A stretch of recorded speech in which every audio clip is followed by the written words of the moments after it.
Good morning mga ka-Green Thumb! Ayan, ngayon po ay umaga. Alas 6 ng umaga. Nandito po kami sa aming garden. Nandito po kami sa gulayan. Sa aming okrahan, talungan. At kami po ay nag-harvest ng mga gulay. Ayan, inuna namin ang okra. Araw-araw po kami ay may biyaya na galing po sa aming mga gulay. Ayan po ang okra. Ayan, at naghahanap pa kami dito sa ilalim at nagulang yung naandoon sa ilalim kaya hindi napapansin. Ay, gumulang na. Kaya ayun ang dami namin nakuha at nagkakapaggulay na ulit tayo. Di ba may libreng gulay kami na galing dito sa aming garden. Masarap yung ganito may mga tanim sa umaga. Habang nagkakape ka, ayan na pinanonood mo yung mga halaman mo na nagbubungahan na. Sarap sa pakiramdam na meron tayong mga inaani na gulay na hindi na natin binibili. Ayan, at ang dami namin nakuha.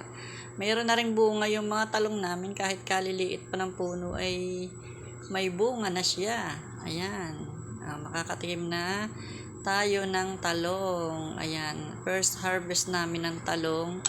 2 talong yung kinuha namin. At ang dami naming tanim na mga talong sa mga mineral bottled water. At talaga namang kagaganda ng puno. Ay, at papakita ko sa inyo. Ayan, ilan ba yung mga na yan? Parang sa bilang ko ay 33 na puno ng talong ang aming natanim ni tatay. Ayan. Kami nga po ni tatay ang nag-aalaga at nagdidilig sa aming mga gulayin. Ayan. Nakakuha kami ng 2 talong dyan. Ay kung ito nga ba naman ay mamumunga ng kada 1 piraso lamang. Ay di may 33 kaming bunga. Ay baka kain-kain ba naman ang talong na iyon. Ayan, at meron din ditong sitaw. Ayan, may sitaw din dyan na maaani. Pero medyo maliit pa, kaya hindi muna namin kinuha. At ako ay magtotorta ng talong mamaya. Kaya kumuha kami ng 2 talong. Ayan, unang bunga ng talong, totortahin. Ayan, dito nga pala yung aking pechay na na-harvest na din. Naubos na yung pechay dito sa baba. Pero meron pa ako doon sa mga bote ng Coke na 1.5 na bote ng Coke. Meron pa doon. Kasama ng ating mga halaman. Ang nandyan na lang ay anong tawag dyan? Mustasa. Ayan, ito yung nakuha ko. Okra, diba? Sariwan-sariwa ang okra. Isang ulaman na sausaw lang sa bagoong na may kalamansi o kaya ay sa toyo. Ayan, tingnan nyo naman, ang ganda ng bunga ng mga talong. Yung iba ay may bunga na, yung iba ay wala pa. Ayun pa, may bunga pa rin. Yung iba ay namumulaklak pa, pero may mga bunga na siyang maliliit. Diba? Hindi lang naman isa ang ibubunga ng bawat isang puno. Minsan ay 3 ay sabay-sabay yan. Bunga. Kaya marami tayong maaani. Hindi natin kayang ubusin. Matitinda pa natin yung iba. At mabibigay sa aking mga anak at mga kaibigan. Ayan ang haba ng talong na ito. Diba? Tignan nyo. Ang ganda. Ganda ng talong. Ayan, ang gaganda naman ng puno at kasisigla. Kahit maliit lang yung kanilang pinagtataniman.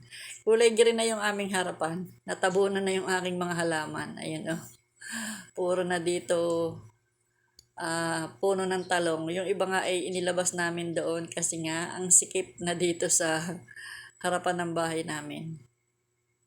Ayan, puro na talong.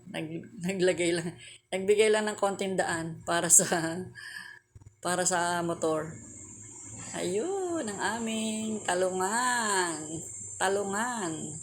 At may nakuha pa tayong isang guyabano na hinog na. Oh, ayun. Muntik nang malaglag kasi konting pihit ko lang ay nalagot na yung kanyang pinagkakapitan. Oh. Hinog na iyan. At pangalawang kuha ko na din ito ng bunga at katamis ng guyabanong ayan. Kasarap.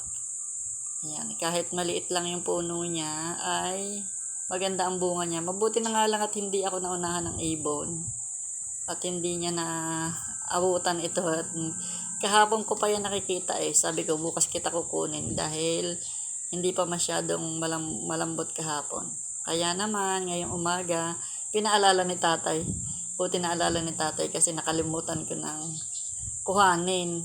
Di sana yan ay ito nga pala yung aking may Rio. Ayan, at may bulaklak siya, may pabulaklak siya. Malaki na nga pala yung aking may Rio na yan. Ayan ang nakuha kong guyabano. Ayan. Oh, katamis niyan. Kaganda wala namang kasugat-sugat man lang. Ayan ang aking nakuha ngayong araw na to. At ito yung aking kabuuan ng aking mga tanim. Ito naman yung ating gabi. Ayan, malapit na tayo maglaing. Kasi nalaki-laki na yung ating mga dahon ng gabi. Ayan, meron na tayong lulutuin. Palalaki-lakihin lang natin yung mga dahon niya at gustong-gusto ko na maglaing. Ayan. Kung sa talbos din lang naman, marami ditong talbos na panlagay sa sinigang. Talbos ng kamote. Ayan, nandiyan yung ating kalabasa at saka yung ube na ang daming sumibol dyan. Ayun, may bagong sibol na ube doon. At nandito pa sa tabi ng puno ng malunggay. Maraming mga boto ng ube. Kaya next year, pwede tayo uli magluto ng ube. Ayan, for today's vlog, ang aking garden, gulayan, at saka mga ating iba't ibang klase ng mga halaman. Nakakatawa lang pagka may space ka dyan. Marami tayong maitatanim na mga gulay. At saka, ayan, ito yung kamutihan natin. Ang dami din talbos. O, diba? Libre na ang gulay. Hindi na bibilhin. Dahil sa mahal ng bilihin ngayon, kailangan ay mag-isip tayo ng paraan para tayo ay makatipid.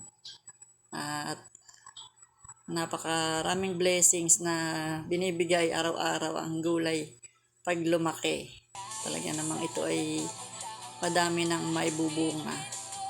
Ay, kakatuwa. Ang ganda ng mga puno. Ang gaganda, ang sisigla.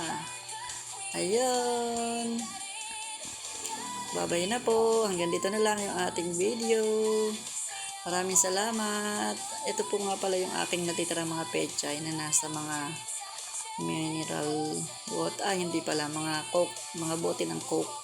Ayan, pechay at saka mustasa. Na-harvest na po yung malalaki dyan na mustasa at saka pechay.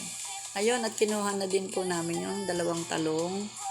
At itotorta na natin mamayang hapon. Ito yung ating ulam mamayang hapon. O diba, ang ganda ng talong. Malaki na.